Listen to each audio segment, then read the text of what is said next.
respondeu porque ele também está olhando para trás, entendeu? Mas fica aí a boa educação, né? Amém, glória a Deus. Tivemos hoje o culto de manhã, foi explosivo também, glória a Deus por isso. Final de semana tivemos a vigília dos jovens, tivemos ontem nosso arena. Final de semana agora que vem nós vamos ter o nosso revisão de vidas, já nesse próximo sábado agora. Então assim, ainda temos inscrições. Eu queria que você tivesse bastante cuidado e se tornasse uma pessoa usada por Deus essa semana. Nós temos dentro do nosso ambiente pessoas que nós conhecemos, familiares, pessoas que estão sem propósito de vida, depressivos, no vício, nas drogas, no crime, sabe? Sem perspectiva de vida, sem sonhos. Você está vendo aí a pessoa, a vida dela não está bem. Você conhece pessoas assim, você sabe quem são essas pessoas. E muitas vezes nós nos calamos. Muitas vezes nós falamos, eu já falei, eu já disse, a pessoa não quer, a pessoa... Não faça dessa maneira. Que essa semana você se encha do Espírito Santo. Nós vamos viver isso aqui hoje, nós vamos ver isso aqui hoje na palavra. Mas que você hoje seja cheio do Espírito Santo, para que você ganhe uma alma para Jesus, para que você possa olhar para essa pessoa cheia de autoridade, você cheio de autoridade, e falar do amor de Cristo. Amém, igreja? Nesse final de semana agora, você pode dar uma salva de palmas ao nosso Deus? Aleluias. A Aninha não pôde estar hoje conosco, ela e a Maria Luísa estão doentes lá em casa, então elas não puderam ficar. Falei, não, vocês ficam aí, né? Que a gente sabe como é que está aí o ambiente. A gente veio de um ambiente muito seco, né? Estava em Brasília desde quarta-feira, quarta, quinta e sexta-feira, estava muito seco lá. Então a gente veio para cá, mudou o clima, aí dá aquela apertada na garganta e tudo mais, né? Mas enfim, vamos embora. Nós estamos vivendo a série Sobrenatural, e é interessante que sobre é um prefixo. Sobre está, fala comigo, acima do natural. Então o sobrenatural é acima do natural. Deus age de forma sobrenatural. Deus age acima do que os meus olhos veem. Ele age de forma sobrenatural no natural. Quem me entendeu, diga amém. Então Deus, Ele age dessa maneira. A gente não consegue colocar Deus numa caixinha, numa redoma, dizer o que Ele tem que fazer, dizer como Ele tem que agir, o que Ele faz. Não. Olhe os milagres que estão relatados na Bíblia. E os milagres que estão relatados na Bíblia não são todos. A Bíblia mesmo diz, e muitos outros foram feitos. Aqueles ali são milagres pontuais, são milagres específicos. E interessante é que Ele curou cego de tudo quanto é jeito, sim ou não? Curou tocando, curou falando, curou cuspindo. Meu amigo, cura para tudo quanto é jeito. Ou seja, qual é o padrão? Não existe um padrão. Não existe um padrão. A menina morreu, Elias deitou em cima, levantou. Sai daí, sai para fora, Lázaro, ressuscitou, veio para cá. Não existe um padrão de como Deus age. Nós só sabemos que Ele age. E aí entra justamente o que eu quero trazer com vocês hoje. Como que Deus age na minha vida? Como Deus age na sua vida? Como que nós podemos viver nessa terra, contemplar nessa terra o sobrenatural agindo no natural? Está lá em Ezequiel 1, versículo 1. Eu tinha montado uma outra palavra, estava com ela alinhada a semana todinha. Aí, hoje de manhã, na hora que eu fui pregar, é isso aqui, ó. Falei, amém, glória a Deus. Mas aqui conta a história de um profeta chamado Ezequiel. Olha que interessante. Nos tempos do templo, né, já haviam chegado em Canaã e tudo mais. Estou fazendo um salto, profetas. Já existia o templo de Salomão. E ali você observa que o tabernáculo foi transformado no templo, com as mesmas situações, né? Você tinha que levar a sua oferta, você tinha os sacerdotes, você tinha o sumo sacerdote, tudo como acontecia ali no tabernáculo. E para você ser um sacerdote naquela época, você tinha que ter algumas características. A primeira característica para ser um sacerdote, não era qualquer pessoa que poderia ser um sacerdote. Não é você falar assim, olha, eu quero ser um sacerdote. Olha, eu quero... Não existia isso. Para você ser um sacerdote, você tinha que ser, primeira coisa, da tribo de Levi. Não existia nenhum sacerdote que não fosse da tribo de Levi. Segunda característica, você tinha que ser da tribo de Levi e da família de Arão. Então não somente da tribo de Levi, mas também da família de Arão.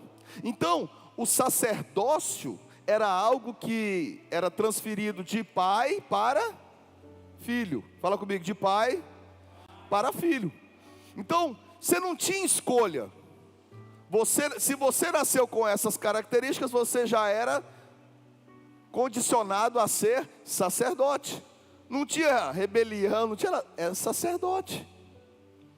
Tinha que ser sacerdote, ponto final. Lá você tinha um sacerdote, os filhos de Eli ali, que fizeram muita coisa errada. Mas o sacerdote era daquela maneira. Você pensa quer ver uma outra forma?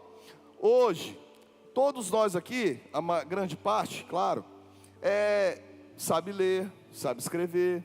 Naquela época, era um privilégio saber ler e saber escrever. Só quem lia e escrevia eram os grandes. Eram as pessoas com condições financeiras, os saduceus, os fariseus, os escribas, os sacerdotes, o sumo sacerdote. Então, eles que aprendiam a escrita. A escrita era algo muito caro. Era algo muito caro, não era qualquer pessoa que tinha acesso. Então, esse menino, ele já nascia, já sabendo que ele ia ser sacerdote, ele já era criado dentro do templo, e com 25 anos, ele era ungido sacerdote. E aí dos 25 aos 30 anos, ele aprendia as atribuições dentro ali do templo, e aos 30 anos, com 30 anos de idade, que ele poderia assumir realmente a função de sacerdote. Então dos 25 aos 30 anos, ele aprendia, ele tinha que ser, quem determinava sobre as doenças na época, era o sacerdote. É ele que dizia, tinha vários tipos de lepra. Ele que dizia, ó, isso aqui pode ser curado, isso aqui tem que afastar. Ele tinha que trabalhar com zootecnia, vamos contar aqui. Ele tinha que saber sobre animais. Por quê? Porque ele recebia os animais a serem sacrificados. E o animal tinha que ser perfeito. Então ele tinha que olhar, era tudo muito criterioso. Tanto é que o sacerdote da tribo de Levi, descendente de Arão, ele tinha que ser perfeito. Se eu tivesse um braço deficiente, eu não poderia ser sacerdote. Se eu tivesse nascido aleijado, eu não poderia ser sacerdote. Eu tinha que ser perfeito. Não estou falando se é certo ou errado, eu estou falando que é o que acontecia naquele tempo, determinação de Deus. Amém, gente? Então é isso, não é a cultura nossa hoje, mas era uma cultura para estar no templo, porque o sacerdote, ele representava a vontade de Deus. Jesus Cristo foi um sacrifício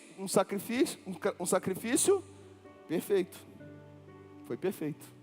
Então tudo isso eram características daquele ambiente, daquele momento. Então, aí você pensa aqui comigo, Ezequiel, a vida toda, ele se preparou para aquilo. Ele se preparou no templo, aprendendo. Quando ele estava ali entre os seus 25 e 30 anos, aconteceu uma situação. Os babilônicos vieram para conquistar Judá. Vieram para conquistar. E eles fizeram a primeira leva, através do rei deles, chamado Nabucodonosor. Vieram primeiramente e levaram algumas pessoas, conseguiram invadir Jerusalém, e porque eles estavam expandindo o seu território. Então, estava Israel em cima, que já tinha unido as tribos, e Judá aqui embaixo. Os assírios vieram e destruíram tudo aqui, ó, de Israel. Tanto é que o Israel que a gente conhece hoje é uma tribo, que são os judeus. Só existe hoje essa tribo. As outras foram dizimadas pelos assírios. Aqui embaixo vieram o rei Nabucodonosor e fez uma primeira investida na cidade de Jerusalém e retirou dali um nicho de pessoas específicas, cultas, inteligentes, que sabiam ler, escrever, artistas. Pegaram um pouco desse nicho, levaram cativos para a Babilônia. Não destruíram a cidade, não pegaram nada, só pegaram esse povo. Daniel foi um desses que foi nessa primeira leva. Quem que ficou na cidade? Ficou na cidade ali, sacerdotes, pessoas religiosas, mas aquele grande nicho do rei Jeoaquim foram embora, foram levados cativos. Não se tornaram escravos, foram levados cativos. Os que ficaram não tinham estrutura. Tentaram fazer um acordo com o Egito para tentar recuperar. Aconteceu que o rei Nabucodonosor ficou sabendo, voltou 10 anos depois e destruiu tudo. Matou crianças, mulheres, arrebentou a cidade. O templo acabou, botou abaixo, roubou tudo. Levou, contando com as mulheres, em torno de 20 mil pessoas cativas para a Babilônia. Levou todo mundo? Não. Levou mais uma leva de intelectuais, cultos, políticos, pessoas letradas, pessoas que iriam levar essa cultura para a Babilônia. E em Jerusalém ficou a cidade toda destruída, fogo, arrebentada, sem templo, sem nada, e as pessoas humildes, que não tinham condições de sustentar a viagem, que não iam agregar para o que eles precisavam lá, ficaram em Jerusalém, ficaram na Jerusalém destruída. Esse cativeiro foi um cativeiro de 70 anos. E aí você pega a história de Ezequiel, né? Eu estou me preparando, estudei a vida toda. Às vezes a gente estuda 2, 3 anos na faculdade, o cara foi 25 anos ali. 25 anos ali aprendendo, se preparando. É agora que eu vou ser sacerdote, é agora, vai ser gol, vai ser gol. Chutou para fora o pênalti. Veio um time, destruiu, acabou meu sonho. Acabou. Eu fui gerado para ser sacerdote. Só que agora não tem mais tempo. Eu fui gerado para trazer o que os homens traziam para Deus. Eu fui gerado para legitimar isso, para chegar a Deus. A função do sacerdote era essa. A função do sacerdote era pegar a resposta dos homens e levar para Deus. Por isso que ele ficava no templo. E agora o que eu vou fazer? Qual é a minha situação? Ficou cativo lá na Babilônia. E a Babilônia era uma cidade, tem-se como uma das 7 maravilhas do mundo, o seu jardim suspenso, né, que existiu na Babilônia. Era uma cidade politeísta. O que é uma cidade politeísta? Com vários deuses. Então a cada esquina, meu irmão, tinha um totem com um deus. Como uma cidade muito comercial, muito irrigada, ou seja, muita comida, muita promiscuidade. Era uma cidade organizada militarmente, mas ao mesmo tempo com vários deuses. E o rei Nabucodonosor, o que ele fazia? O que era interessante desses caras? Eles tinham inteligência. Ele falava assim, ó, eu invadi aqui. Você pega os romanos. Depois vieram os romanos, vieram os persas, os romanos. Os romanos invadiram Jerusalém, nos tempos de Jesus ali. Invadiram, só que eles não foram morar na Judéia. Não, eles tinham um poderio militar ali. Mas quem trabalhava, quem produzia, quem cuidava das coisas religiosas, eram os judeus. O papel deles era simplesmente recolher impostos e ir para cima de quem não pagava. Esse era o papel. Os assírios, eles pegaram as tribos lá de cima e destruíram. Os babilônicos não. Eles trouxeram essa cultura para perto deles, para aprender com eles, buscar a sabedoria deles. Tanto é que Daniel ficou aonde? Na corte. Então Daniel deveria ser uma pessoa muito culta, muito inteligente, de um alto padrão, porque ele servia o próprio Nabucodonosor. Quem está me entendendo, diga amém. Então estou te mostrando um cenário, para você entender o que eu vou dizer hoje para você. Estou te mostrando uma ótica, para você enxergar o ambiente que estava tudo isso envolvido, porque senão você lê e você não consegue compreender a dimensão do que nós estamos falando. E aí, no 5º dia do 4º mês do meu 30º ano, ou seja, com 30 anos, eu, o sacerdote Lerexel ben Buzi, que é o pai dele, filho de Buzi, vivia na Babilônia, às margens do rio Quebar, junto com os judeus que haviam sido levados para lá, expatriados e prisioneiros. Então eles estavam expatriados, prisioneiros, mas eles não eram escravos. Eles não eram escravos. Então, tanto é que eles estavam ali no rio, estavam na beira do rio.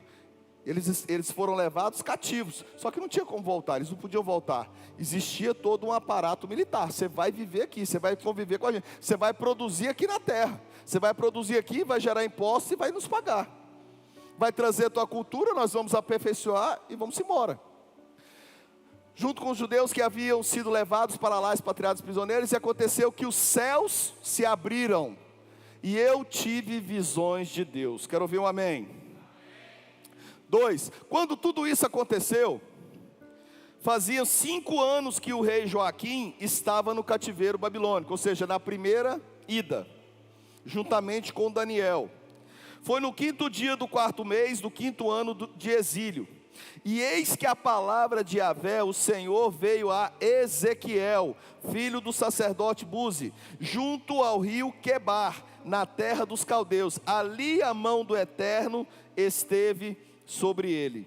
Então, eu quero primeiramente, pode ir para o Ezequiel 2. Aqui é só para você entender, confirmar o que eu falei antes, o momento que ele está atual. Agora a gente vai entrar. Ezequiel 2, 1. Então, eis que ele me disse: ó mortal, filho do homem, fique em pé, porquanto desejo falar contigo. Ezequiel 2:2. E no mesmo instante em que aquela voz falava comigo, o Espírito de Deus entrou em mim e fez com que eu pudesse ficar em pé.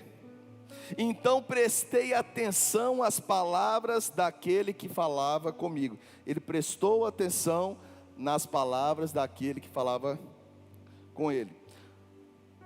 E ele me ordenou: homem mortal, eis que eu te envio aos israelitas, às nações rebeldes que se amotinaram contra a minha pessoa, porquanto eles e seus antepassados têm transgredido a minha vontade até o dia de hoje. Olha isso.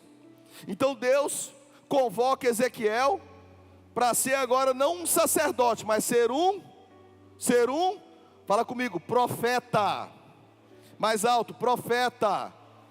Ele não era sacerdote porque não tinha mais templo. Agora ele era um profeta. O sacerdote recebe do homem e apresenta para Deus. O profeta fala da vontade de Deus. Um profeta fala da vontade de Deus, de cima para baixo. E aí ele falou: homem mortal, ou seja, seus dias estão contados. Eu te envio aos israelitas. Eu estou te enviando para o meu povo. O meu povo que está onde? Eles estavam onde? Cativo, sim ou não, igreja? Então nós estamos falando de um povo que estava cativo. Aí ele está falando: eu estou te enviando para esse povo.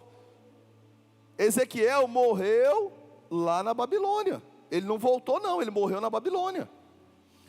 As nações rebeldes, Ou seja, o que ele está dizendo?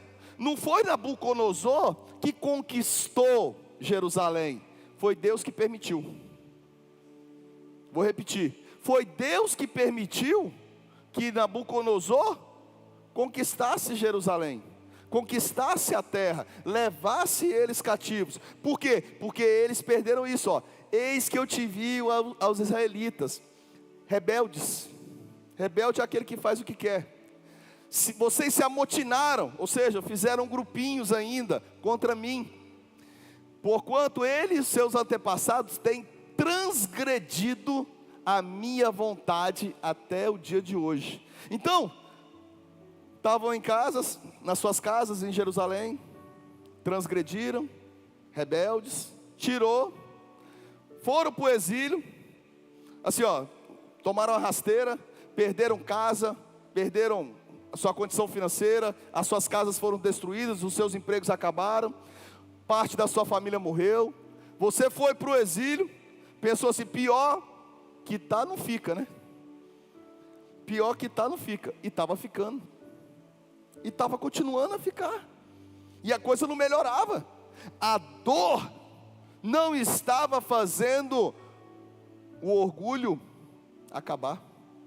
Não é o sofrimento que vai fazer eu melhorar, não é as situações ruins que vão me refinar, não é as dificuldades que vão me fazer uma pessoa melhor. Você não é masoquista, rapaz, para que você quer sofrer? Você precisa sofrer para aprender? Você não precisa de sofrer para aprender, você precisa aprender a adorar a Deus.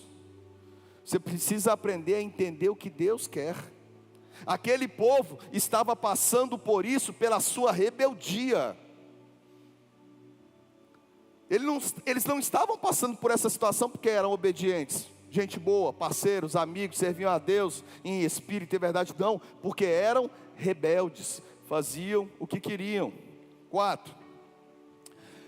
Atenta que o povo a quem eu estou te enviando, olha o que ele está falando, presta atenção, que o povo que eu estou te enviando, ele é rebelde, obstinado e teimoso. Olha que interessante. Quem aqui já falou de Jesus para alguém? Fala eu. Quantos nãos nós já não ouvimos, né? Quantos nãos? Você já, rapaz, esses dias eu fui no supermercado, aí na hora que eu já vai passar um negócio, tá, bom dia, obrigado pelo atendimento, aí o pessoal vai passando, você dá um sorriso e tal, aí na hora que você termina, obrigado pela sua atenção, viu? Fica com Jesus. A mulher está assim, ó. Quando você fala, obrigado pela sua atenção, tá assim, fica com Jesus. Fecha a cara. Você está num telefone, aí liga, quer oferecer um negócio, papapá. Nesse dia eu liguei, estava resolvendo um negócio de uma passagem aérea. E aí eu falando, na hora que terminou o atendimento, eu falei assim, muito obrigado pelo seu atendimento. Eu sempre faço isso, obrigado pelo seu atendimento, foi excelente, viu? Fica com Jesus. A mulher, muito obrigado. Aproveita aí e dá a nota lá no final. Eu falei, não, pode deixar, fica com Jesus. Pip, pip, pip. Telefone, desligou o telefone, não fala nada. Eu fui num restaurante, fui comer, aí o cara atendendo bem, eu rindo, obrigado aí e tal. Eu posso falar, obrigado Antônio, tudo bem? Não, obrigado, que estava com um negocinho, né? Obrigado. Na hora que, obrigado pelo seu excelente atendimento, cara. Fica com Jesus. Aí o cara assim, fica com Jesus. Você tenta ajudar, você quer levar uma palavra, você quer levar algo bom para as pessoas, e o que as pessoas muitas vezes fazem? Quase vira a mão para trás. Você quer fazer o bem, o que ele está falando? O que Deus está falando com Ezequiel? Ezequiel, você vai falar por mim, Ezequiel, você vai levar a minha verdade, você vai levar a minha vontade, mas fique esperto, o povo é rebelde, o povo é obstinado, é teimoso.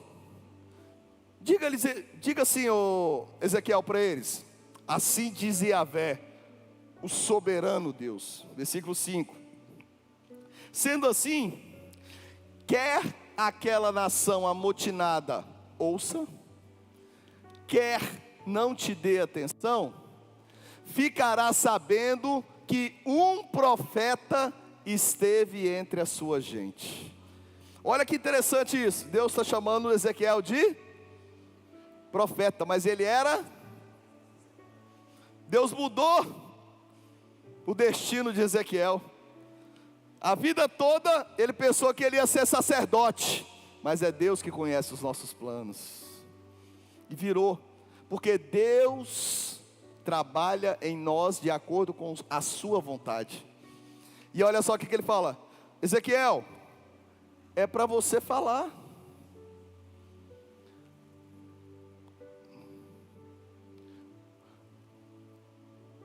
Bota no 4 lá, é para você falar.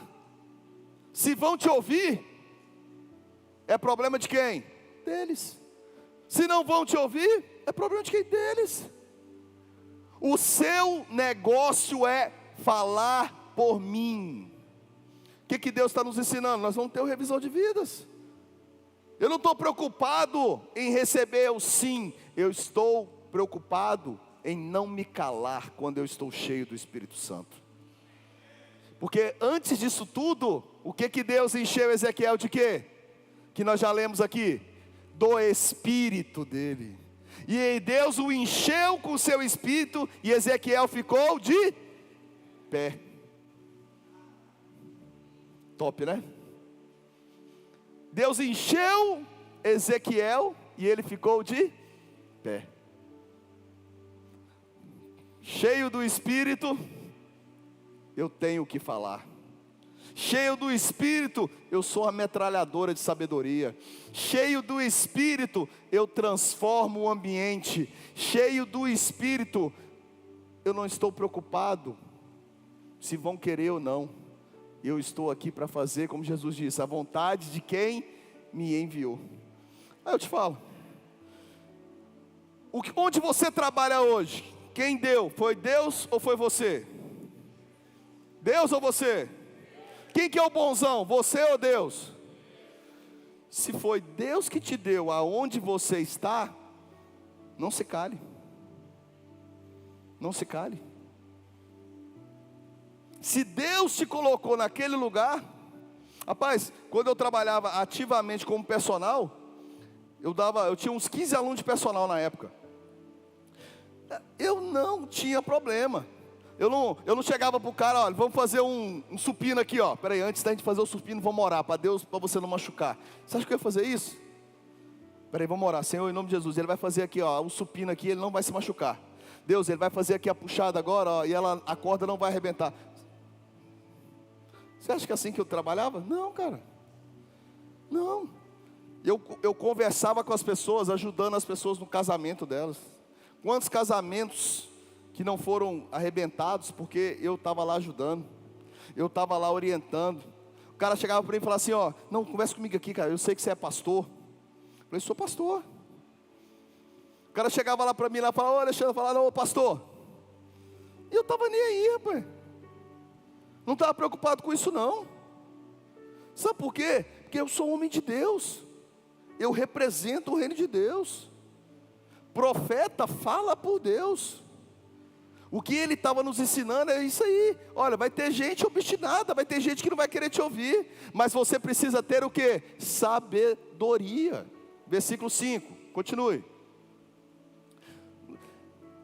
Quer aquela nação amotinada ouça, quer não te dê atenção, ficará sabendo que o profeta esteve entre a sua gente. Está vendo? O povo está longe de casa, está sem a sua condição, está sem, perdeu tudo. E ainda assim, não quer aprender. Ainda assim, não quer avançar. Você ensina e ainda assim, a pessoa não quer aprender. Sabe o que isso aqui me mostra nas palavras atuais? Você não leva ninguém aonde a pessoa não queira ir. Você não leva, está aqui, ó. Provavelmente deve ter saído desse momento aqui, ó. Mas rebeldes, obstinados, vocês vão ter que saber de uma coisa: um profeta esteve entre vocês. Eu mandei um profeta falar contigo. Eu mandei um profeta te dizer a verdade. Eu mandei um profeta botar o dedo na tua cara, para dizer que você pode mudar, que você pode vencer, que você pode ter uma condição melhor. Eu mandei, você que não quis me escutar. Por isso que Jesus vem e fala, né? Esse povo tem ouvidos, mas não me ouve. Muito forte isso, porque aqui Deus convoca o profeta para falar com o povo e sem se preocupar com o resultado. Olha que interessante isso, né? Porque qual era o resultado para Deus? Ezequiel que era a resposta, Ezequiel que era o profeta. Então Deus quer que o profeta diga a sua vontade. Continuando, versículo 6. E tu, ó filho do homem, não tema essas pessoas, nem te assuste com suas palavras. Quem já foi xingado aí? Hoje eu vi num grupo nosso de WhatsApp lá, que o menino botou louvor em casa, os vizinhos começam a jogar pedra no telhado. Foi alguém que está aqui hoje aqui? Foi tu, né, Thierry?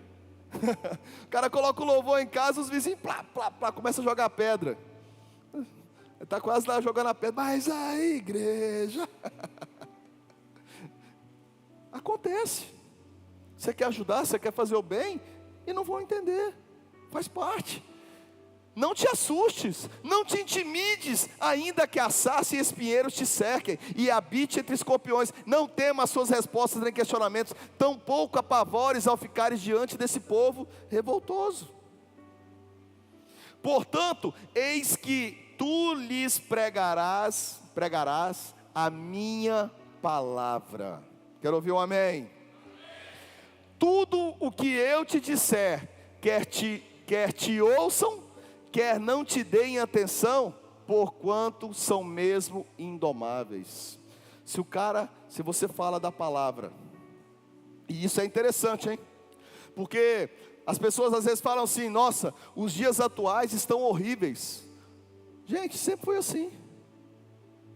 Nossa, os tempos estão ruins. Sempre foi assim. Sempre foi desse jeito. Teve um tempo que Deus destruiu até Sodoma e Gomorra, uma cidade toda. Uma cidade toda. Então, você fica pensando, mas as coisas não vão melhorar nessa situação. A Bíblia não diz que aqui na terra as coisas vão melhorar. A Bíblia diz que Jesus vai voltar. A Bíblia diz que a nova Jerusalém vai descer do céu. Então, eu e você, nós estamos buscando o quê? Nós estamos buscando algo que vai piorar? É ilógico, vocês entendem? É ilógico, não tem lógica, não tem sentido. Aí entra justamente essa questão. Você pensa o seguinte, olha, como eu falei no começo, naquele tempo poucas pessoas liam, poucas pessoas escreviam, poucas pessoas privilegiadas. Olha quantas pessoas privilegiadas eu tenho aqui hoje. Se você vê, naquele tempo não tinha uma Bíblia, não tinha Bíblia. Tanto é, isso é tão sério, que quando Deus intitulou o sábado, o Shabat, o sábado para os judeus, foi justamente por quê? Porque se não tivesse intitulado o sábado, eles também trabalhariam no sábado.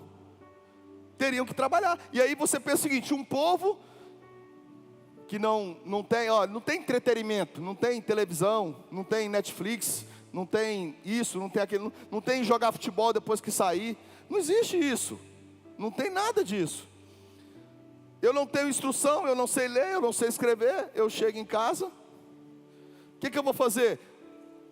Por que as pessoas esqueciam a Deus? Aí você começa a entender, nos Juízes, o cara voltava para Deus, Deus tracionava, vinha a outra geração e esquecia de Deus. Simples, o Shabat era para isso. O sábado ninguém trabalha, é proibido, ninguém faz nada. Sábado todo mundo para o templo. Lá no templo, que ele pegava os pergaminhos da palavra, no caso do tempo deles a Torá. Ninguém saía, chegava com um bando de livro assim, ó, um bando de rolo de papel aqui, chegando na sinagoga, não, não existia isso não. Quem tinha os escritos era o que estava no templo. Ninguém tinha escrito em casa não. Não tem essas os depósitos de manuscrito, não. Isso quem tinha era quem estava lá. Papel era caro. Escrever não era qualquer pessoa que tinha recurso, não. Então, para você entender a lógica daquele ambiente, então o sábado eles iam para o templo, porque era o único lugar. O único lugar. Quem já morou na roça muito tempo? Rapaz, eu passava férias na casa da minha avó. Eu tinha uns 10 anos, então nós estamos falando de 30 anos atrás. Lá não tinha energia, na casa de uma avó minha. O chão era de barro batido. Era casa com aquela... esqueci o nome. Taipa. É taipa que chama? Que é de barro, né? De barro. Passa as madeirinhas. Não, não é taipa não. Eu esqueci o nome. É taipa mesmo? Que passa as madeiras e a gente vai colocando, não é assim? Desse jeito. A casa era da minha avó, era desse jeito. Assim, ó, era lamparina, botava querosene. Para botar na lamparina para acender. 5 horas da tarde, lá no Goiás. 5 horas da tarde, ali, ó, acabava a luz. Não tinha nada. Era uma vila. Aí nessa vila tinha uma casa que tinha uma geladeira, que era a gás. E a casa do vizinho que tinha uma televisão. Uma televisão, que o cara botava um motorzinho para ligar a televisão. Televisãozinha chiando, preto e branco. Você tinha que ter um óculos 3D para você enxergar. Cara, lotava. Assim, ó, as janelas, todo mundo assim, ó, cara, é ou não é? Quem conhece, é ou não é desse jeito? Todo mundo ia para lá para assistir a televisão, para assistir uma novela, para assistir um negócio. Todo mundo ia lá. Os vizinhos, todo mundo ia lá. Era o único lugar que tinha para assistir alguma coisa. É ou não é desse jeito? Era dessa forma, meu irmão. Aí você imagina lá atrás, sábado, todo mundo para o templo. Era hábito do judeu ir para o templo, levar as suas crianças. Jesus não se perdeu lá? Quando ele foi com o pai dele, José e Maria, se perdeu? Quem lembra disso, diga amém. Eu particularmente não lembro. Eu não estava lá. Mas foi isso que a Bíblia relata. Então, Jesus ia, todo mundo ia para Jerusalém, todo mundo ia para o templo. Nos dias que Jesus foram presos, 150 mil pessoas em Jerusalém, mais de 100 mil peregrinos, é gente demais. Então, ou seja, não é fácil como é hoje. O conhecimento era pontual. Aí você fala, hoje nós temos liberdade, sim ou não? Nós temos uma liberdade, nós temos o que é a igreja. Mas daqui a pouco isso aqui já vai ser proibido. A gente já tem que tomar cuidado com alguns pecados. A gente já não pode falar de uma maneira explícita de todos os pecados. Daqui a pouquinho a gente vai começar a sair preso. É esse o mundo. Ah, bispo, eu não vou aceitar. Você quer ver como é que pode acontecer? Bem simples. O que está acontecendo? Está acabando os livros. Estão reescrevendo história. Estão reescrevendo. Sabe o que vai acontecer com a Bíblia? Simples. Daqui a pouco, ó, pega a Bíblia e tira tal versículo do app. Tirou o versículo. Eu não vou aceitar. Quem diz que você vai interferir em alguma coisa?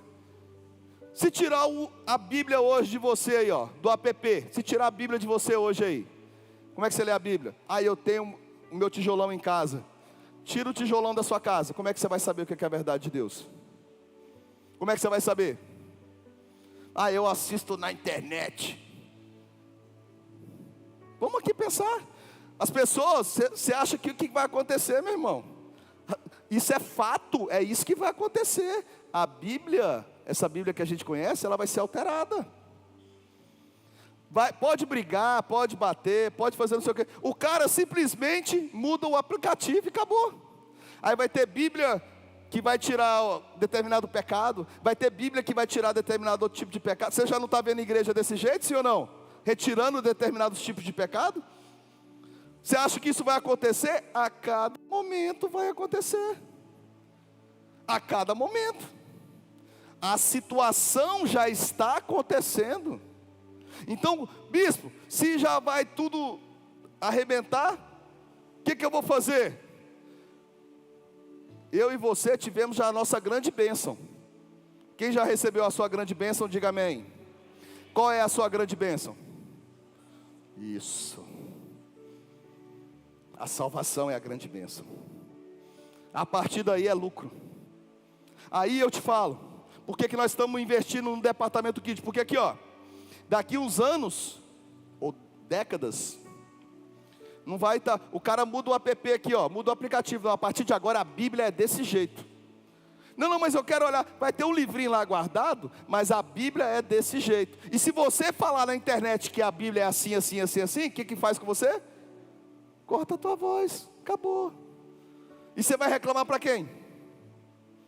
Você está vendo hoje no Brasil acontecendo várias coisas de maneira simples, mas transfere isso para a religião, transfere isso para o que nós estamos vivendo. Aí sabe o que vai acontecer? Sabe que esses meninos que estão ali dentro ali, ó, eles vão aprender uma outra Bíblia, eles vão aprender uma outra verdade. E aí sabe qual que é o meu papel e o seu papel? É ganharmos o máximo possível de pessoas para Jesus. Esse é o nosso papel. É isso que Deus estava falando ali para Ezequiel. Ezequiel, não se preocupe se vem, se não vem. Ezequiel, eles precisam saber que eu mandei você. Eu mandei o meu profeta. Quem não me ouviu foi porque não quis. Quem não me obedeceu foi porque não quis. Quem continuou rebelde foi porque quis. E aí entra, porque eu preciso aprender a palavra de Deus. Eu preciso vir, eu preciso entender, eu preciso aprender. Isso aqui é algo especial, porque eu e você temos acesso. Nos tempos de Jesus, Jesus falou o quê? Nós faríamos coisas maiores do que Ele. Não foi isso que Ele disse? Eu não entendia isso. Até eu ler isso aqui eu entendi. Por que acontece? Jesus, para Ele ganhar as pessoas, o que Ele tinha que fazer? Ele tinha que sair daqui, Cafarnaum, para ir para Jerusalém. Eu vou falar em Jerusalém, o que eu tenho que fazer? Andar, chegar em Cafarnaum, não tinha lá no WhatsApp, ó, vai ter um encontro tal. Não existia isso aí, ó, bota lá no Facebook e tal, não existia isso, gente. Era o burburinho. Vocês estão me entendendo? Hoje, nós estamos aqui, tem gente que está em casa assistindo online, essa mensagem fica gravada, eu posso falar com o mundo todo, eu posso falar com o pessoal daqui, de Fortaleza, posso falar com o pessoal de Maceió, de todos os lugares, a palavra, ela está solta. Aí você fala, olha, o apóstolo Paulo, eu tenho uma matéria na faculdade que eu estou, que fala sobre o ensino digital, que graduação hoje você faz, pós-graduação, mestrado, doutorado, você faz tudo, ensino digital, em casa. Aí você fala, rapaz, como é que é isso? É isso. Sabe quem foi o pai do ensino digital? Sabe quem? Apóstolo Paulo, está lá, no livro Apóstolo Paulo. Eu fiquei feliz, tinha a foto das viagens do apóstolo Paulo, no tempo de Paulo. Aí Paulo fazia o quê? Paulo já aprimorou, já atualizou para o tempo dele. Jesus escrevia alguma coisa, sim ou não? Sim ou não? O que Jesus escreveu? Jesus não escreveu não. As pessoas que contaram. Jesus não escreveu nada. O apóstolo Paulo, o que ele fazia? Ele já pegou o que contaram, começou a escrever, aí ele viajava na cidade. Ele viajava na cidade, abriu uma célula. Ele abriu uma célula, falava como é que era, deixava um representante, ia para outra, abria outra célula, ia para outra, abria outra célula, depois ele voltava. Eram as viagens de Paulo, EAD, ensino à distância. Aí de vez em quando ele estava preso, ele escrevia a carta. Estou escrevendo uma carta aqui para o pessoal de Efésios, estou escrevendo a carta aqui para os romanos, estou escrevendo a carta aqui para os tessalonicenses. Era isso. Não era, chegava com aquele tanto de coisa aqui, ó, tá aqui, ó, vamos estudar hoje. Plá, não era desse jeito. Eles iam para a sinagoga ali, para o templo, e chegava um sacerdote e abria um rolo com um pedaço da Torá, e ele lia um pedaço da Torá naquele dia. Jesus estava ouvindo. Pediram para Jesus ler um dia. Jesus levantou, leu lá Isaías, que falava sobre ele, e essa profecia está se cumprindo hoje. Era desse jeito. Nós somos privilegiados. Aí eu te falo, Deus nos ensinou a ler, eu e você, nos ensinou a escrever. O que Ele quer de nós nos dias atuais? Você acha que Ele quer que eu pegue meu carro, saia daqui, vá lá na outra cidade e suba numa praça? Não precisa disso mais, esse tempo já passou. Ele não quer que eu fique que nem o apóstolo Paulo escrevendo carta. Apóstolo Paulo extremamente inteligente, fariseu inteligente, dentro do templo criado por Gamaliel, ali dentro. Olha a inteligência dele. Mas você acha que ele ia fazer isso hoje? Rapaz, ele ia mandar um zap. Aqui é o Paulão, tem culto hoje, galera. Ele ia se atualizar. Quem está me entendendo? É isso que eu estou falando, igreja. Nós temos tudo. Esse é o nosso tempo. Essa é a nossa geração. Se eu e você nos calarmos, sabe o que vai acontecer? Nossos filhos não vão conhecer a verdade. Eles não vão saber o que é o real. Eles vão saber o que o mundo diz que ele é. Por exemplo, a minha geração, eu, Marcelo é mais antigo que eu, Geraldo. A nossa geração, nós crescemos no celular, sim ou não? Não, rapaz. Nós crescemos no celular, não é verdade? O celular veio depois. Agora minha filha Maria Luísa cresceu aonde? No celular, rapaz, no tablet. Ela está ali no tablet, no celular aqui, conversando estava conversando com quem hoje? Esqueci até o nome das meninas. Tem grupo de WhatsApp, aí está aqui, conversando aqui e jogando aqui. O ambiente dela é esse. Eu brincava, quando eu era menininho, pegava os abacates, botava uns palitos de fósforo nos abacates e brincava de fazendinha. Ela não, pai, eu não tenho essa mansão.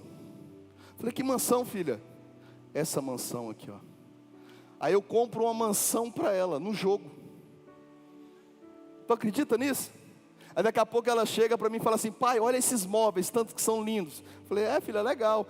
Aí ela vai e fala assim para mim, eu não tenho. Política, eu não tenho. Ela não fala, eu quero. Esperta, né? Ela fala assim, pai, olha que móveis bonitos. Aí o bobão aqui, é bonito, né? Aí ela, eu não tenho, pai. Como é que faz?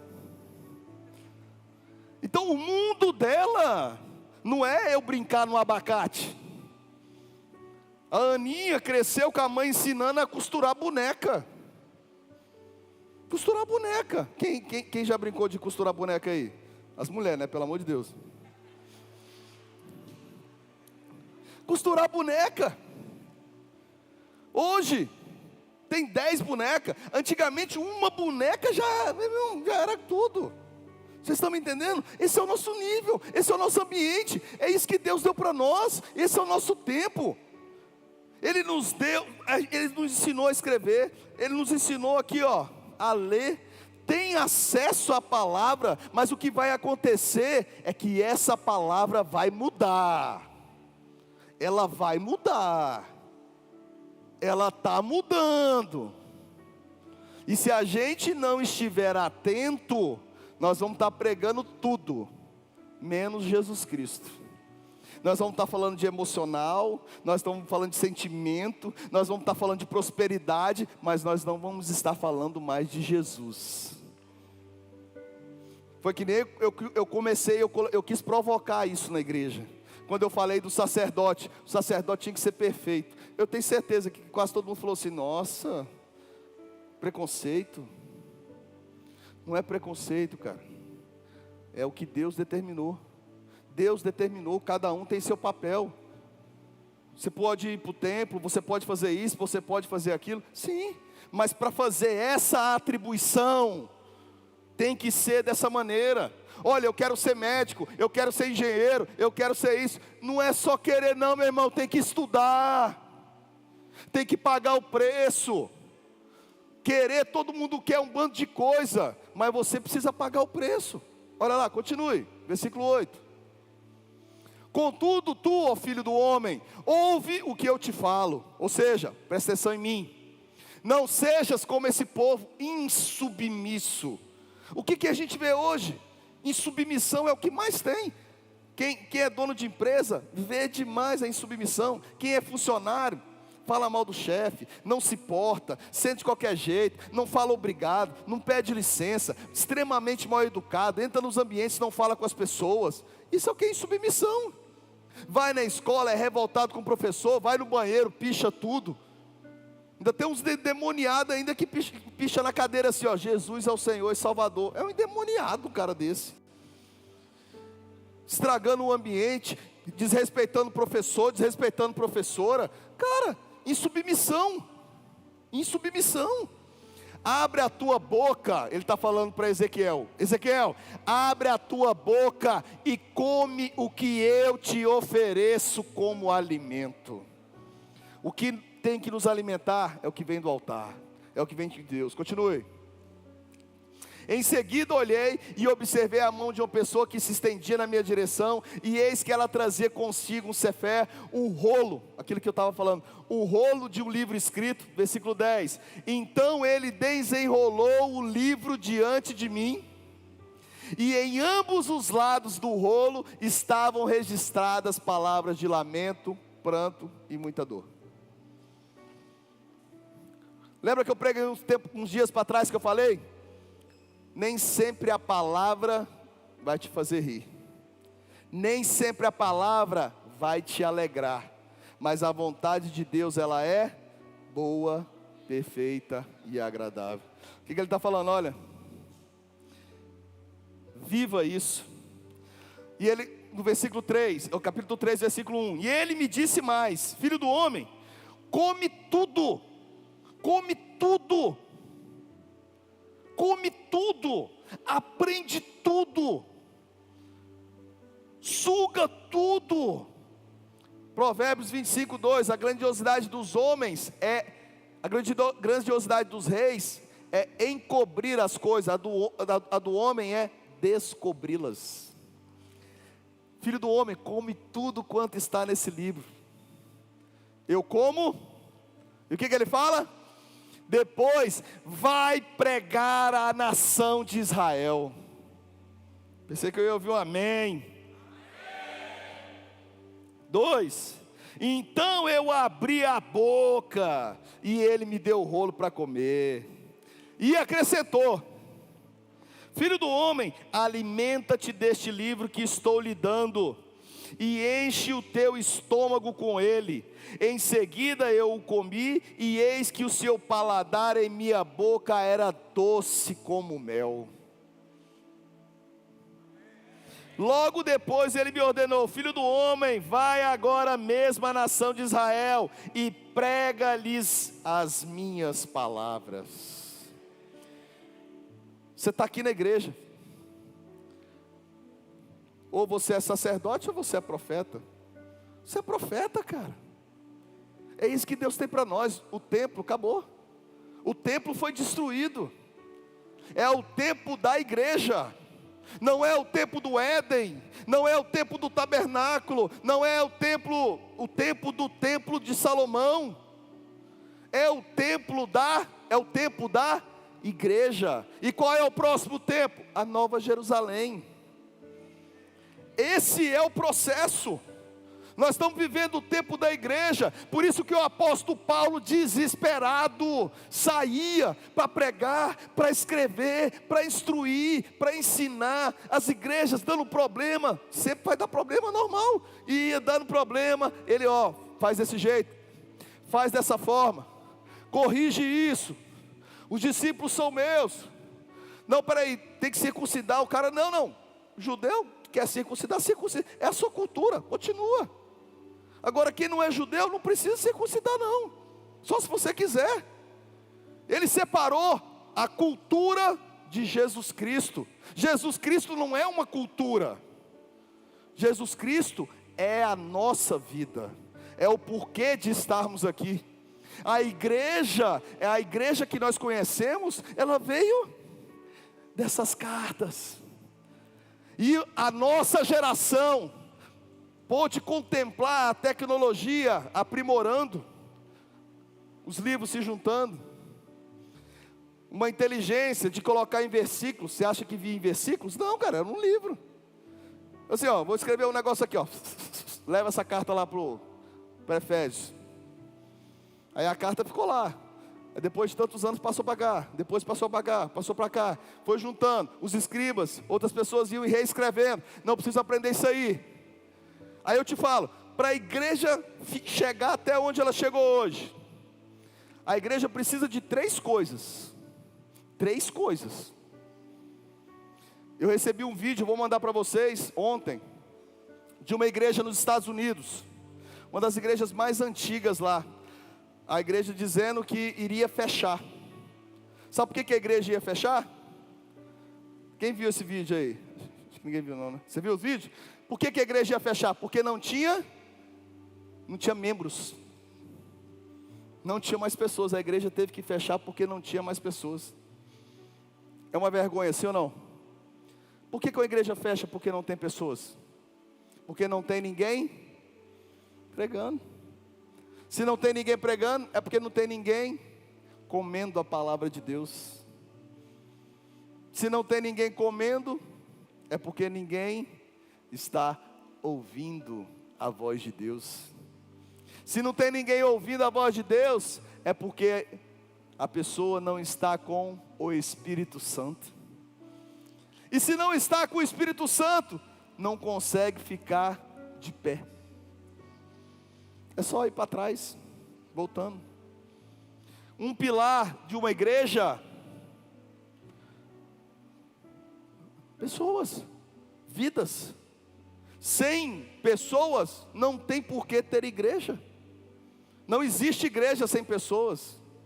Porque a igreja é um ambiente, é uma assembleia, onde nós nos reunimos para justamente ler a palavra de Deus. Não é show. Não é show. Não é espetáculo. Não é espetáculo. É a palavra de Deus. É ela que nos alimenta. Segundo pilar, estrutura. A igreja veio justamente o que? Para ter estrutura. Se eu não tiver estrutura, como é que eu vou estar com as pessoas? Pensa, hoje de manhã estava chovendo.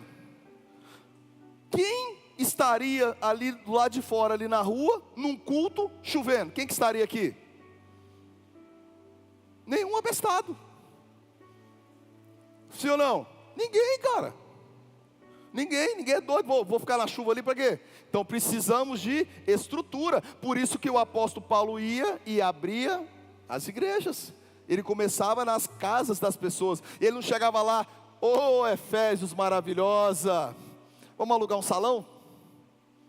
Aonde tem um salão para a gente abrir um templo? Não tinha isso, gente. Começava com uma pessoa, uma família. Ele ia naquela família, falava de Jesus, as pessoas aceitavam Jesus, aquele ambiente se tornava um ambiente de Jesus, aquela família convidava outras famílias, um processo contínuo. No livro de Atos, você vê, eu vou trazer essa pregação para vocês. O Lucas começou até a querer contar, olha, na primeira 3.000 converteram, depois 5.000, depois não sei o que, daqui a pouco ele fala assim, ó, incontáveis, avivamento, não tem como contar mais.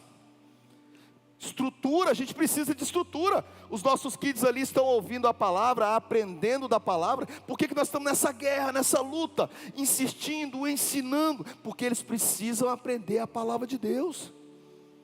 Porque eles vão reproduzir isso. Então eu preciso o quê? De gente, eu preciso de estrutura. Sabe qual é o terceiro ponto? Dinheiro. Se não tiver dinheiro, não tem como. Eu já fechei a igreja porque não tinha dinheiro. Não tem condição. Aí entra justamente onde entra a igreja. Olha só, está vendo essa igreja? Pensa comigo aqui. Salomão construiu o templo, sim ou não? Quando ele construiu o templo, eu já preguei isso para vocês. Quando ele construiu o templo, a Bíblia diz que ele construía o templo e o palácio ao mesmo tempo, com a mesma qualidade. O templo que ele construiu foi um templo maravilhoso. Salomão era o cara mais rico daquele templo. Então imagina o templo como é que era. Fizeram uma reprodução,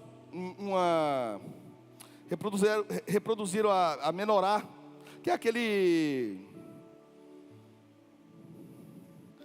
que tem as velas, eu esqueci o nome aqui agora, cara, deu um branco. O candelabro, a menorá, o candelabro.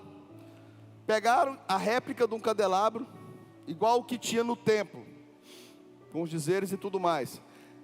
Acho que 10 milhões de dólares em ouro, que fizeram, está lá, na praça lá em Jerusalém. Então você imagina o que aquele cara tinha de dinheiro. Eu fiz até na época um cálculo, bilionário. Então imagina o templo que ele fez para Jesus, o templo que ele fez para Deus. Porque ele fez um templo grandioso, ele fez um templo equivalente ao que ele representava, a quem ele era. Quem está me entendendo, diga amém. Quer ver um exemplo? Nesses dias você viu na televisão uma esposa dando um avião para um cara, 150 milhões o avião. Quem viu isso aí? Deu de presente, 150 milhões. Aí você fala, isso é um absurdo, não é um absurdo? Depende de quem é. Pensa comigo, se eu sou um bilionário, mas por que você vai gastar 150 milhões num avião desse, cara? Por que você não pega um avião ali da Gol, paga 400 conto na ida e na volta? É o seguinte, eu quero ter mais agilidade, mais tempo com meus filhos, mais segurança, e eu tenho dinheiro para isso. É muito ou não? O avião é muito? Não. É a mesma coisa que você falar assim, pô, que absurdo isso. Então por que você não vai a pé, daqui para lá? Não é mais barato ir a pé? Vai daqui para Brasília a pé, não é mais barato? Não, mas é um absurdo. Não, é o nível. À medida que Salomão tinha condição, ele construiu o templo. Quando esses caras que estavam lá, 70 anos, voltaram do exílio, eles foram novamente reconstruir o templo. Só que o templo ficou muito aquém do templo de Salomão, mas era o que eles poderiam ter. Quem está me entendendo? Então, a igreja reflete o nível do ambiente. Olha que coisa maravilhosa. A igreja reflete o nosso nível. Como assim, bispo? O teu dízimo é o que sustenta a estrutura. Então, se você está crescendo, a igreja está crescendo, naturalmente. Quem chegou aqui no começo, como é que era essa igreja aqui no começo? Aqui ó, tem uma mancha aqui ó, essa mancha aqui ó, de óleo aqui ó. Isso aqui é uma mancha de óleo aqui ó. Aqui tinha uma máquina gigante de lavar lençol. Isso aqui era uma lavanderia hospitalar. Esse ambiente aqui que você está vendo. Quando lá atrás, só tinha uma luzinha dessa aqui ó. Era um microfone, de vez em quando tocava assim, não é demônio não, é choque mesmo. Dava um choquinho. Não tinha. Você ia ali na lanchonete, se chovia, o que acontecia? Não tinha como. Você aqui nas salas aqui, se chovia, como é que acontecia com as crianças? Não tinha como. Então, a igreja foi melhorando e está melhorando porque vocês estão, não é porque Deus está melhorando, Deus Ele é. Agora a igreja representa nós. E olha que interessante, o que é o dízimo? O dízimo é justamente isso. O dízimo, a meu ver, é uma justiça social. Sabe o que é uma justiça social? Você traz, consagrado a Deus, a 10ª parte do que Deus te permite ter. Justiça social. Se você ganha isso, você traz isso. Se você ganha isso, você traz isso. Se você ganha aquilo, você traz o mesmo percentual. Só que você desfruta igualmente. Quem está me entendendo? A igreja é reflexo. Então, por isso que quando nós temos aliança, é assim que nós estabelecemos aqui, ó, os 3 pilares: povo, estrutura e recurso financeiro. Você acha que o apóstolo Paulo fazia essas viagens como? Como? Quem que era o bolseiro de Jesus? Quem que cuidava das finanças de Jesus? Judas, cara. Ele andava com a bolsa.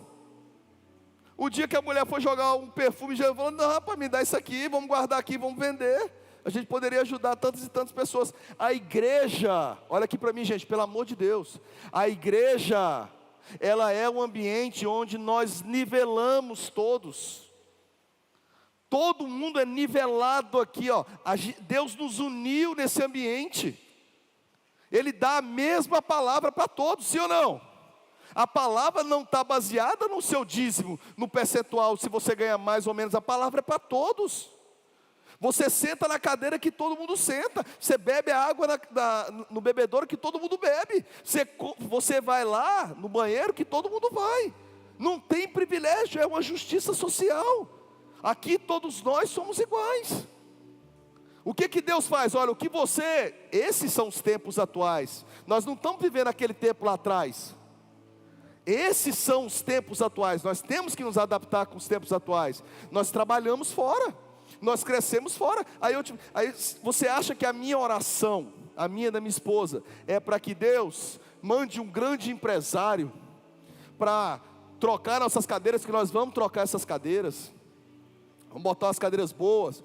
Deus, manda alguém para nos dar o forro da igreja. Manda alguém para nos dar um terreno que nós vamos construir a nossa igreja aqui em Pernambuco, a nossa sede. Você acha que a minha oração é para isso? Claro que não, rapaz. É só ver a Bíblia. Sabe o que Herodes fez quando os romanos conquistaram lá Jerusalém?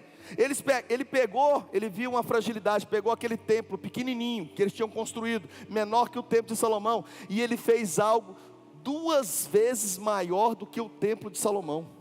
Sabe o que é 2 vezes maior? O pátio do templo, sabe aquela pista assim de 400 metros de corrida? Aquilo ali tem 400 metros. O pátio circundado assim, ó, era quase 600 metros. Para você entender o tamanho do templo, o tamanho que ele fez. Veio um cara de fora e fez tudo aquilo. Só que naquele templo não tinha o principal, poder de Deus. Não adianta outra pessoa vir construir algo fenomenal. Lá em Israel, as pedras, tem pedra que é 5, 10, 15, ó. Tem pedra, eu vi essas pedras lá, de fazendo base, daqui até lá na parede, ó. Uma pedra, sem quebrar nem nada aqui, ó. 1,5 metro aqui, ó. Daqui 1,5 metro, ó. Uma pedra em cima da outra, não tem encaixe, não tem nada. Uma pedra em cima da outra. O cara fez tudo isso, mas o principal naquele lugar não tinha, que era o quê? A presença de Deus. Por isso que Jesus falou, ó, isso aí eu destruo em 3 dias. Em 3 dias eu reconstruo novamente. Quem está me entendendo? Essa é a verdade, essa é a realidade, é isso que nós vivemos. Então, você pensar e esquecer desse processo, não tem como você se sustentar com um olho normal. Não tem como você enxergar, porque você fica alienado. É aquele cara, olha, eu estou falando e você não está ouvindo. Por que você acha que a gente sempre prega aqui, ó? Todo culto, você sabe que a gente não chama as pessoas para aceitar Jesus como Senhor e Salvador? Todo culto. Por que a gente chama todo culto? Nós temos que falar. Se vai vir ou não vai vir, nosso papel é pregar o Evangelho. Por que eu te chamo para vir para cá, para trazer o teu dízimo? Você pode até estar aqui e não ser um dizimista daqui, você é dizimista lá fora, porque o seu dinheiro você vai entregar lá fora. Mas eu te falo, você está fazendo parte de que construção? O que você está construindo? Você está fazendo parte de que ambiente? Se você não consagra o que você tem, se você não consagra o que você tem, quem foi que te deu? Quem foi que te deu? Simples. Nós aqui, ó, a igreja, ela vai crescer. A igreja cresce. E aí eu falei para você, sabe qual é a minha oração, Daninha? A minha oração, Daninha, é para que você cresça. Porque você é o pilar da igreja. Quando Deus quer abençoar a igreja, Ele vai abençoar você. É você que vai crescer. Porque quando você cresce, o teu dízimo cresce.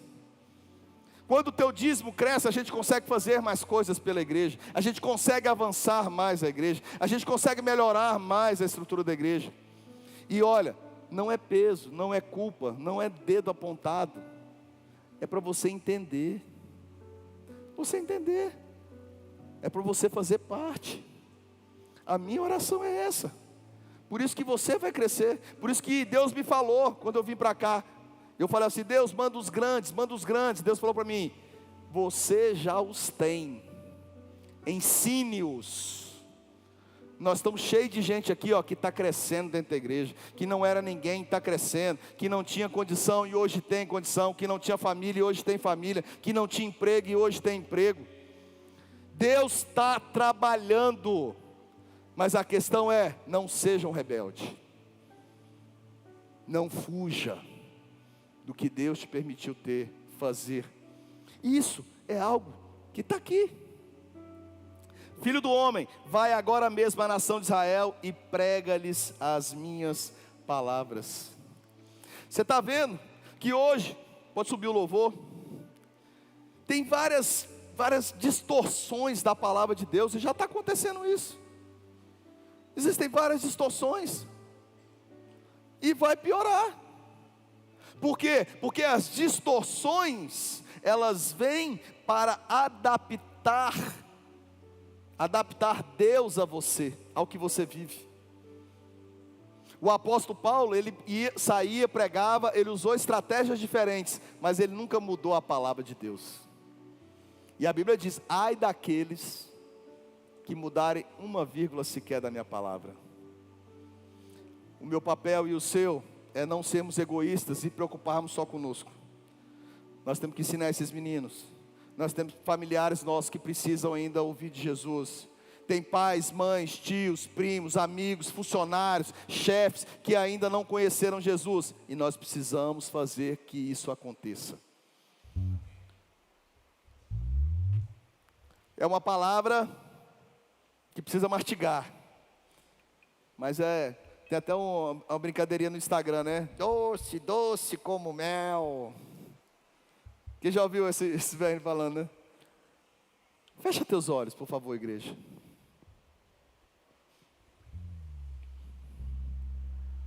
Fecha teus olhos.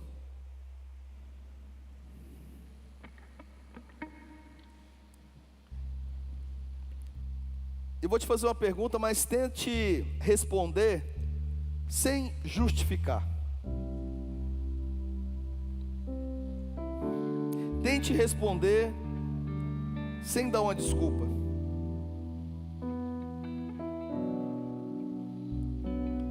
Você tem sido fiel a Deus?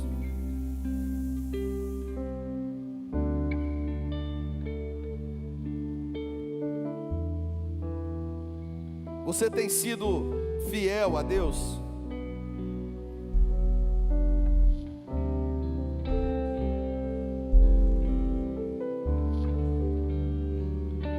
Você tem sido fiel a Deus?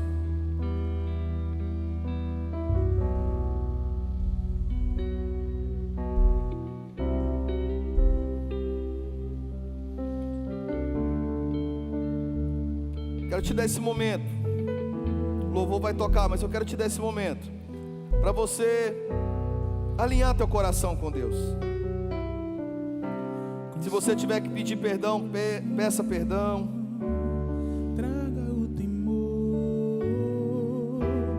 limpa minha mente, me faz viver. Não justifique. Converse com Deus sem justificar. Traga o temor, limpa minha mente, me faz viver um novo amor. Que esse Deus que me mostrou uma nova vida, um novo amor. Que esse Deus que me mostrou uma nova vida, um novo amor. O Deus que fez abrir o mar, o Deus que fez os anjos adorar, o Deus que eu vou exaltar está aqui. Fique em pé, igreja, por favor. Fique em pé, igreja.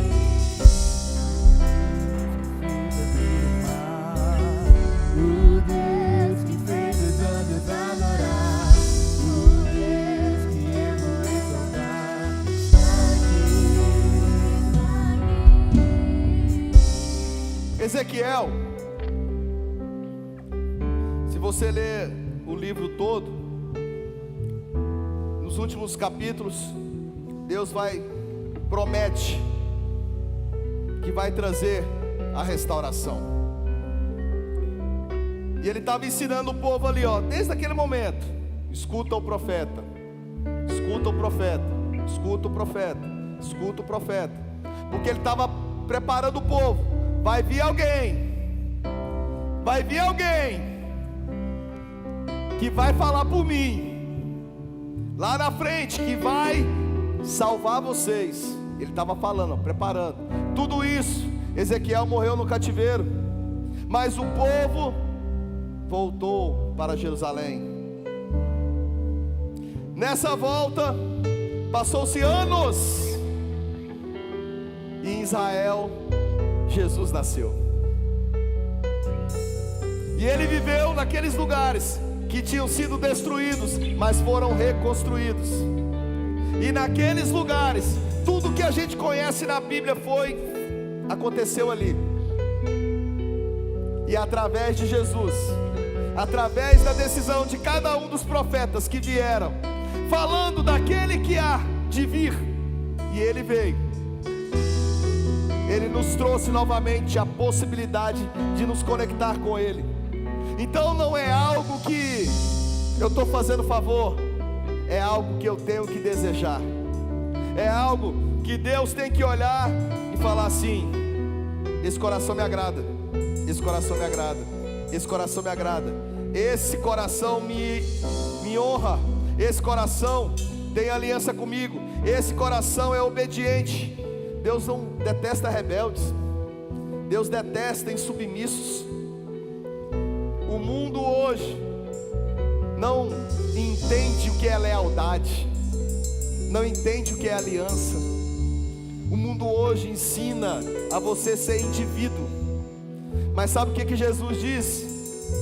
Olha para a igreja: onde 2 ou mais estiverem reunidos em meu nome, ali eu estarei. Fecha teus olhos. Consola o meu coração, traga o temor, limpa minha mente, me faz viver o novo amor. Consola o meu coração, traga o temor, limpa minha mente, me faz viver o novo amor. Quem é esse Deus que me mostrou uma nova vida, um novo amor? Quem é esse Deus que me mostrou uma nova vida, um novo amor? O Deus que fez abrir o mar, o Deus que fez os anjos adorar, o Deus que eu vou exaltar, está aqui, está aqui. O Deus que fez abrir o mar, o Deus que fez os anjos adorar, o Deus que eu vou exaltar, está aqui, está aqui.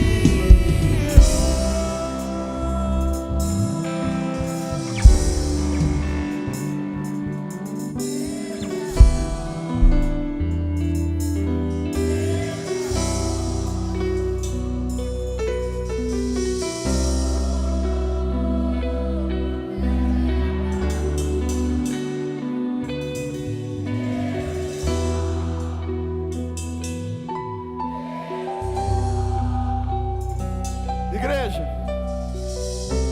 é por isso que Ele nos ensinou tudo isso. Vamos viver o sobrenatural. Eu sou dizimista porque eu quero viver o sobrenatural. Eu tenho aliança com Deus, eu confio em Deus. Não existe sobrenatural sem aliança, não existe sobrenatural sem submissão, não existe. Por isso que nós temos também um ambiente do dízimo, para que você possa também ter a tua oportunidade de trazer a tua aliança. Nós não estamos falando para ter isso ou para ter aquilo. Nós estamos acima disso. Deus vai fazer o sobrenatural. Essa essência é imutável, não se muda isso, Deus não muda isso, é a essência dele. Eu quero te dar a oportunidade de você trazer o teu dízimo, a tua aliança aqui no altar.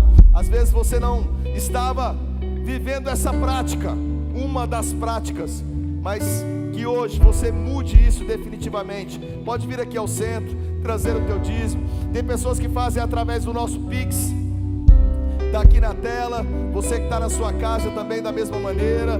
Nós temos 2 Pix, um é o CNPJ, o outro é o Pix do QR Code. Os dois vão para a mesma conta, para a conta da igreja. Fique à vontade de você fazer, mesmo que você faça no Pix. Traga aqui o teu envelope. A gente quer que você venha no altar, receba a unção, venha no altar, consagrando aquilo que Deus está te permitindo ter. Está dizendo: Senhor, o que eu tenho foi o Senhor que me deu, foi o Senhor que me permitiu ter.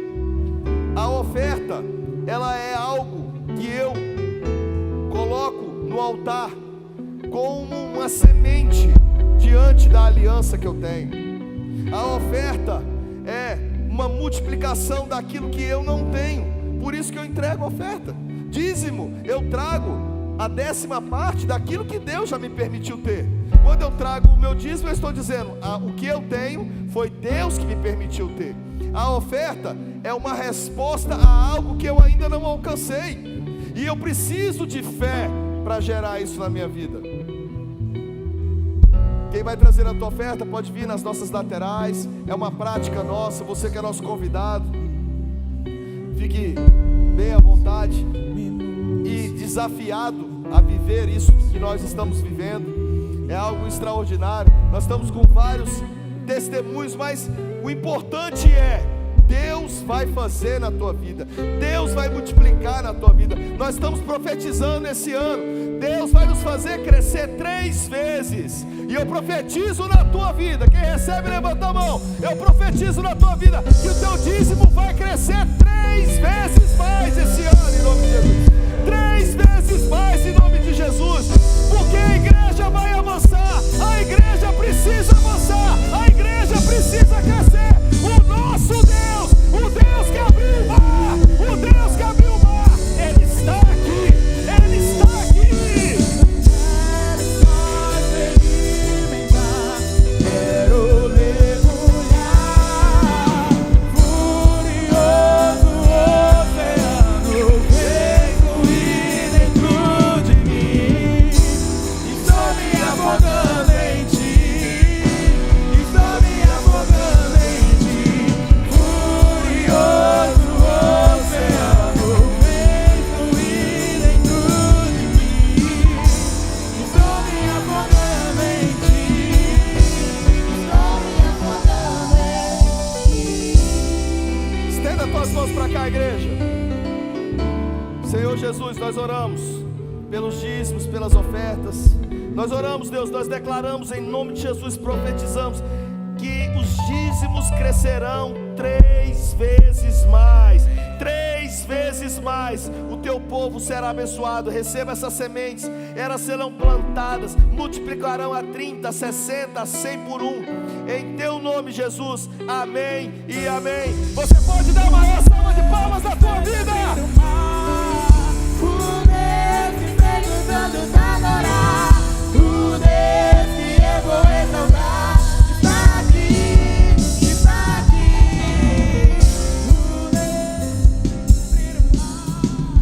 Cremos no sobrenatural, amém? Tem um monte de gente que precisa experimentar o sobrenatural de Deus. E esse sábado é o dia disso acontecer.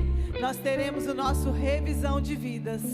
Ainda dá tempo. Ainda há tempo de você convidar aquela pessoa, de você falar do amor de Deus, de você clamar por uma alma que será liberta, que será transformada em nome de Jesus. Amém? E nesse momento eu quero conhecer os nossos visitantes. Temos visitantes aqui hoje? Vem cá, por favor, vem cá, quero conhecer vocês. Vem cá, por favor.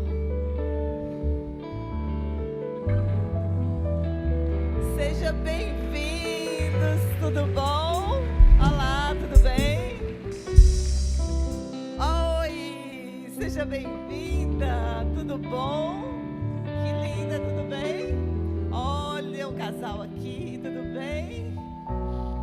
Quero pedir vocês só uma coisinha. Acompanhe a nossa missionária Melisa, que ela vai pegar um pedido de oração por vocês. Porque essa igreja que é uma igreja que ora até que isso aconteça, tá bom? Podem acompanhá-las por gentileza. Vai ser rapidinho. Isso aí. Terça-feira nós temos o nosso culto de fé, amém? Começar uma campanha pelos revisionistas. Igreja cheia terça-feira, amém? Que o Senhor nos abençoe, que o Senhor nos guarde, que o Senhor nos leve para casa debaixo dos teus cuidados e nos dê uma semana cheia de vitória. Estamos em